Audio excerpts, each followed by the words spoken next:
paglalaban ng mga tao. Tama! Hindi siya Speaker of the House of Representatives. Pwede natin palitan ang pangalan niya. Ano? Ang pangalan niya ay Speaker of the Crocodile. Speaker Kayo doon? of the Crocodile. Ito na, ang Gabriela, tunay na Gabriela, lumalaban para sa bayan. Hello! Kumusta kayo dyan? Buhay pa ba kayo sa baha? O hindi pa kayo nalulunod? Nalulunod na ba daw kayo sa baha? Sagot! Bago ko umpisahan ang aking mahabang talumpati,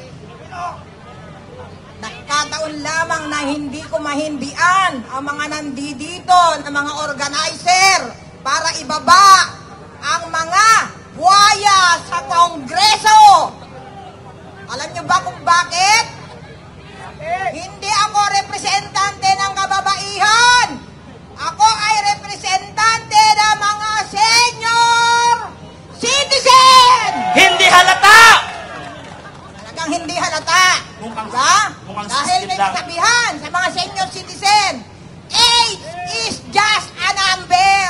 Performance Kaya status. nga, nandito ako ngayon. Bilang 70 years old ako. Lugi na yung papatay Ayan sa po, akin. may mga paparating po tayo, Kapitana. Okay ba? Welcome po sa inyo. Malulugi yung papatay sa akin ngayon dito. Dahil overstaying na ako. 70 years na ako ngayon. Woo!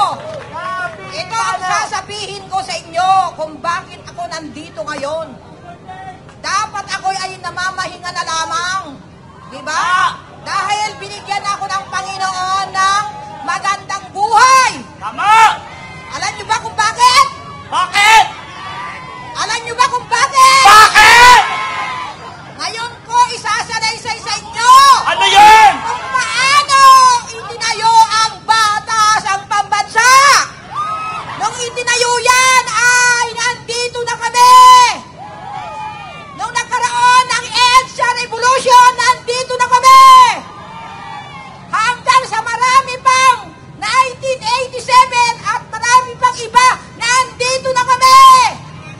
Kaya lang, sa dami ng umupo na mga Speaker of the House of Representatives ang ating batasang pambansa.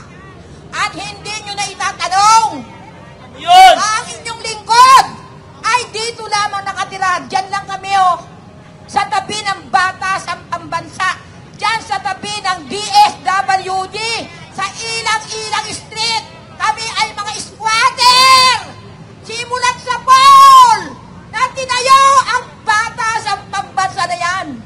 Hanggang ngayon, squatter pa rin kami! Kaya yun ang pinaglalaban namin. Okay ba kayo? Okay! Kaya dito ko nasaksihan. Marami nang lumipas na mga presidente. Magmula nung 1 piso at 50 centimos ang galunggong. Magbabago na daw for almost 37 years. Wala bang nagbago? Nagbago nga! Hindi sa ikabubuti ng mga Pilipino! Tama! Kundi sa ikababagsak ng mga Pilipino! Tama! Kaya kayo, tayong lahat, magmula Luzon, Visayas, and Mindanao, magkaisa tayo ngayon! Tama! Huwag na nating intayin pa ang susunod na generasyon.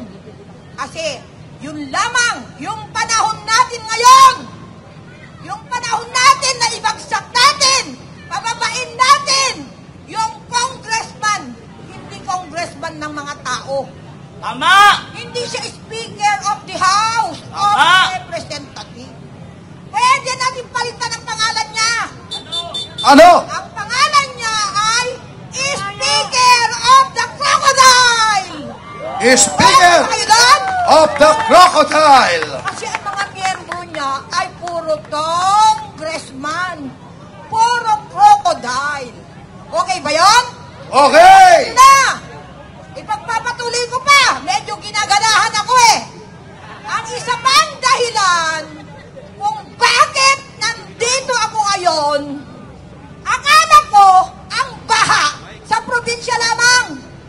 Akala ko ang korupsyon ng mga flood control ay sa mga regions, mga cities, mga barangay sa iba't ibang probinsya. Hindi pala! Saan pala? Meron din kami dito tabi ng batasan.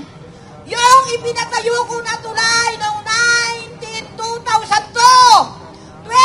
23 years na namin ginagamit. Anong nangyari? Donasyon yun ng taga-ibang bansa. Hindi ko na dapat banggitin. Pero ngayon, dahil sa pamumuno ng ating Congressman of the Crocodile, giniba nila ang aming tulay. Bakit? Barangay Bayatas. At, imbes na ilagay nila ay repair, hindi. Construction of concrete bridge. Connecting Payatas A and Payatas B. At alam ba nyo kung magkano pondo? Magkano?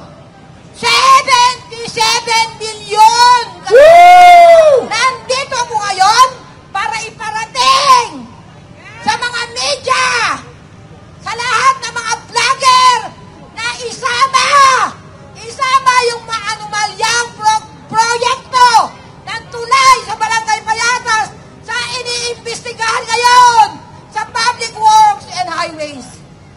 Pag naisama yan, isa pa lang yan. At ang laban natin lahat ay hindi na dapat maulit pa. Pero, hindi lang kami.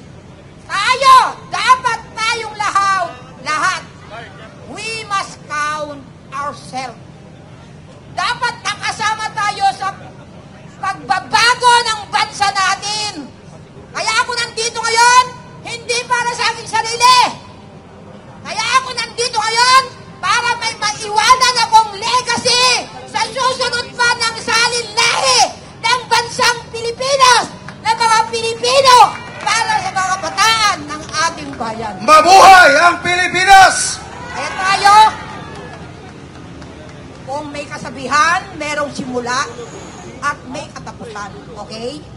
Kaya kung sinimulan nila yung kanilang corruption, hindi na lang, tama naman yun eh.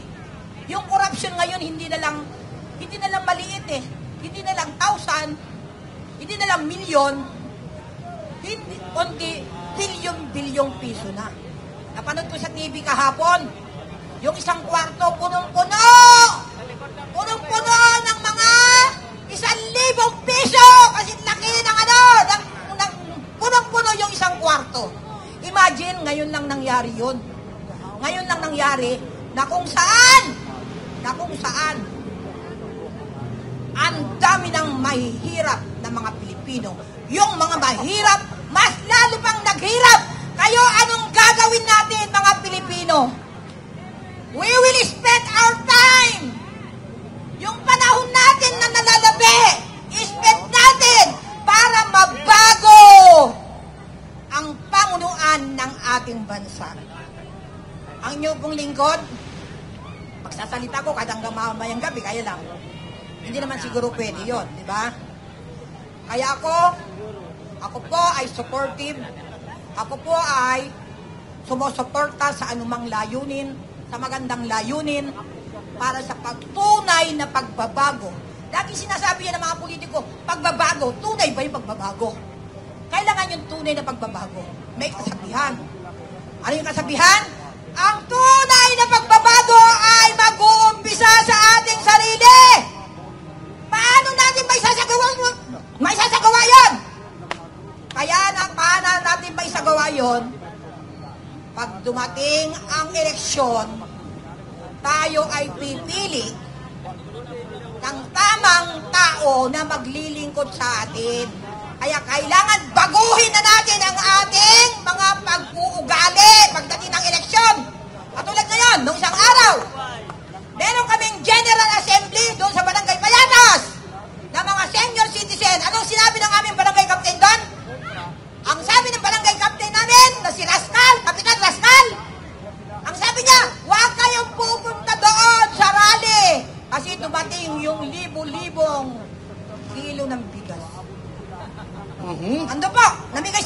araw sa kanong kahapon. Grabe. Libo-libong sako ng bigas ang ipinamigay na bigas dito sa nakapalibot sa Batasang Pambansa na binubuo ng Barangay Payatas, Commonwealth, Holy Spirit, Batasan Hills, and Sinaman. Especially Barangay Payatas! Bakit? Kasi yung may bahay ng aming kapitan ay kababayan ni Martin Romualdez. Taga-Leyte siya. Kaya after election, nagpunta yung buong grupo niya doon sa Leyte para kumubra ng kanilang anong kinubra nila? Siyempre, yung corresponding na katumbas na bayad o pondo na ibinigay ng Tingog Party List. Okay ba yun? So, marami pa kayong malalaman. Kaya lang, medyo mag-stop na muna ako